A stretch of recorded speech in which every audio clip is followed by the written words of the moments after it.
வணக்கம்.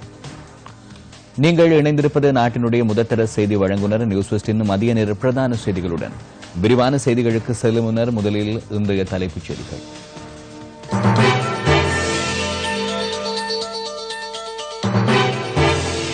ஆறாவது உலக வன வாரத்தை முன்னிட்டு ஏற்பாடு செய்யப்பட்டுள்ள மாநாடு இன்று ஆரம்பம். அங்குருவா தொட்ட தொடாம்கொட பிரதேச செயலகத்தில் பணிபுரியும் அதிகாரி ஒருவர் கூறிய ஆயுதத்தால் தாக்கி கொலை செய்யப்பட்டுள்ளார். முன்னாள் பொருளாதார அபிவிருத்தி அமைச்சர் பெசில் ராஜபக்ச மருத்துவ சிகிச்சைகளுக்காக அமெரிக்கா செல்வதற்கு கொழும்பு மேல் நீதிமன்றம் இன்று அனுமதி. ஈரானுக்கு எதிரான அமெரிக்காவின் தடைகளில் இருந்து ஐரோப்பிய நிறுவனங்களுக்கு விலக்களிக்குமாறு ஐரோப்பிய ஒன்றியம் முன்வைத்த கோரிக்கையை அமெரிக்கா நிராகரித்துள்ளது.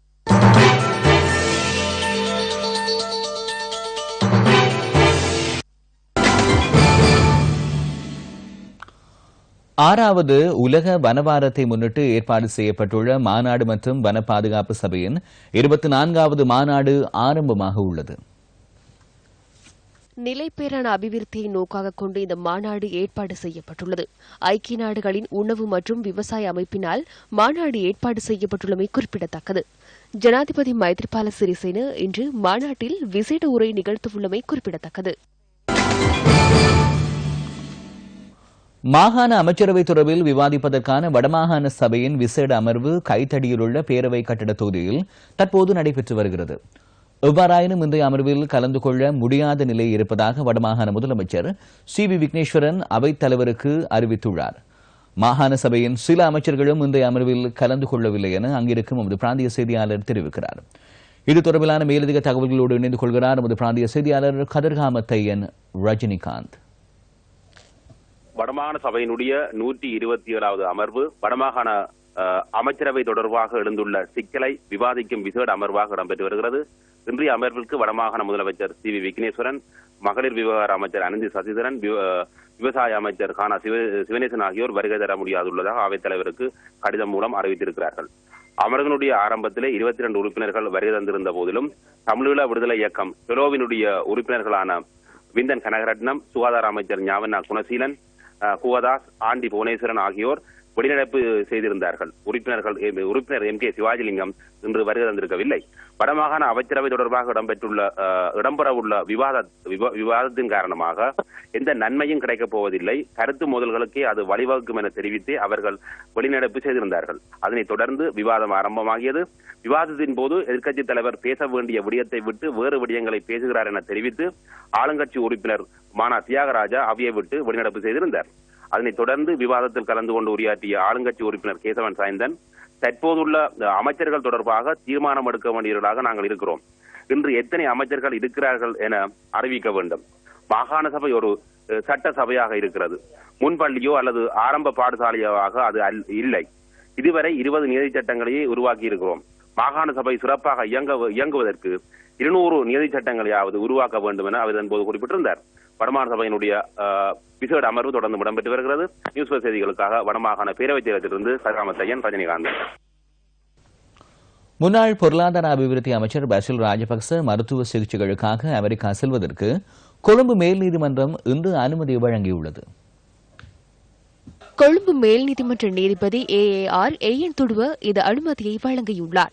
இதன் பிரகாரம் எதிர்வரும் 10ஆம் தேதி முதல் நவம்பர் 10ஆம் தேதிக்கு இடையில் அமெரிக்கா செல்வதற்கு முன்னாள் அமைச்சருக்கு அனுமதி வழங்கப்பட்டுள்ளது. திவிநெகும திணைக்களத்தின் நிதியை பயன்படுத்தி GI குழாய்களை பெற்று அவற்றை தேர்தல் நடவடிக்கைகளுக்கு பயன்படுத்தியமை தொடர்பில் முன்னாள் அமைச்சர் பெசில் ராஜபக்ச மீது குற்றச்சாட்டு முன்வைக்கப்பட்டுள்ளது. பாலியகுட 4ஆம் கட்டை பகுதியில் கொங்கல் கொடபண்டா மாவட்டத்தில் உள்ள 7 வீடுகளுக்கு தீ பரவியுள்ளது. குறித்த தீ இன்று காலை பரவியுள்ளது. கொழும்பு தீயணைப்பு பிரிவினை சேர்ந்த 20 பேர் கொண்ட குழுவினர் தீயை கட்டுப்பாட்டுக்குள் கொண்டு வந்துள்ளனர். தீ பரவியமைக்கான காரணம் இதுவரை கண்டறியப்படவில்லை.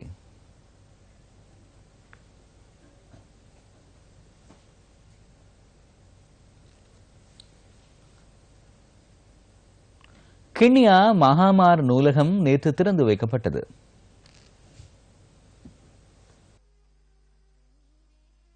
இந்த நிகழ்வு பாராளுமன்ற உறுப்பினர் MS தௌஃபிக் தலைமையில் நடைபெற்றது. இந்த நிகழ்வில் கலந்து கொண்டு அவர் இவ்வாறு கருத்து தெரிவித்தார்.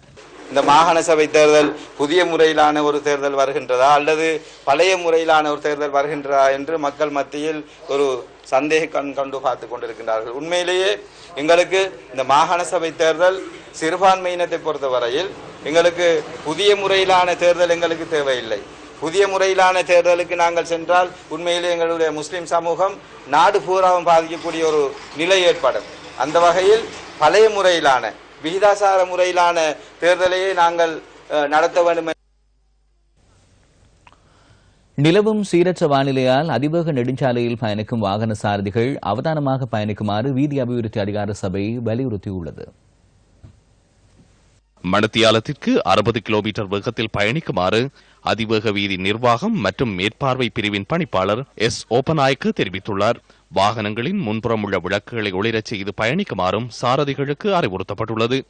இதேவேளை களுத்துறை தெற்கு போலீஸ் பிரிவிற்குட்பட்ட பகுதியில் இன்று அதிகாலை 5 வாகனங்கள் ஒன்றுடன் ஒன்று மோதி விபத்துக்குள்ளாகியுள்ளன.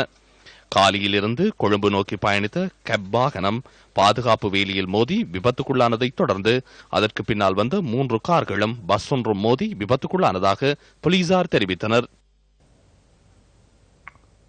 சீரற்ற வானிலை காரணமாக கட்டுநாயக்க விமான நிலையத்தை வந்தடைந்த 2 விமானங்கள் மத்தள விமான நிலையத்திற்கு அனுப்பப்பட்டுள்ளன.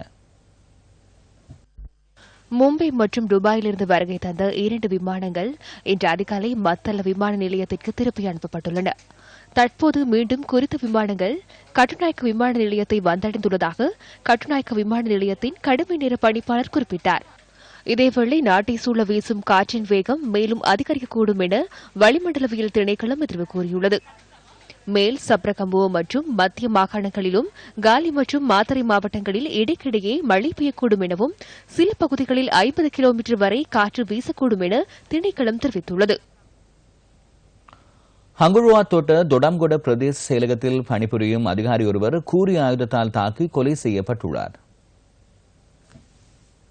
வேரவத்த பகுதியில் உள்ள தங்குமிடம் ஒன்றில் வைத்து இந்த சம்பவம் இடம்பெற்றுள்ளதாக போலீசார் தெரிவித்தனர். சம்பவத்தில் 39 வயதுடைய நபரை இவ்வாறு உயிரிழந்துள்ளார். சடலம் ஒரணி தேசிய வைத்தியசாலையில் வைக்கப்பட்டுள்ளது. அங்குருவா தோட்ட போலீசார் சம்பவம் தொடர்பிலான மேலதிக விசாரணைகளை மேற்கொண்டு வருகின்றனர். தையிட்டே துறைமுக நிர்மாண வேலைகள் துரிதகதியில் இடம்பெறவில்லை என அப்பிரதேசத்தில் இருக்கின்றவர்கள் அங்கலாய்க்கின்றனர்.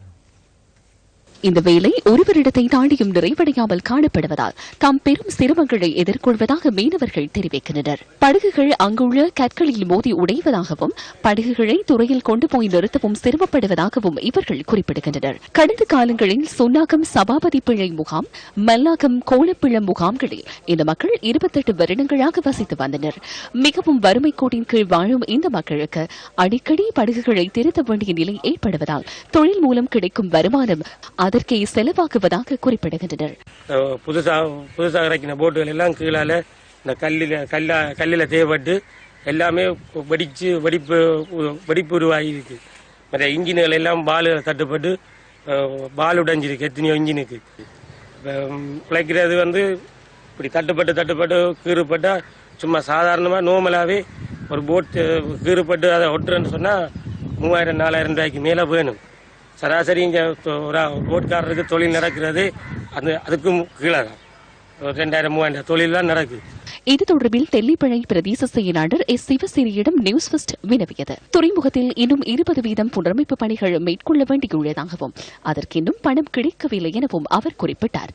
கடற்படையினர் இந்த திட்டத்தை முன்னெடுப்பதாகவும் பணம் கிடைத்தவுடன் தையிட்டி துறைமுகத்தின் புனரமைப்பு பணிகளை நிறைவு செய்ய முடியும் எனவும் அவர் கூறினார்.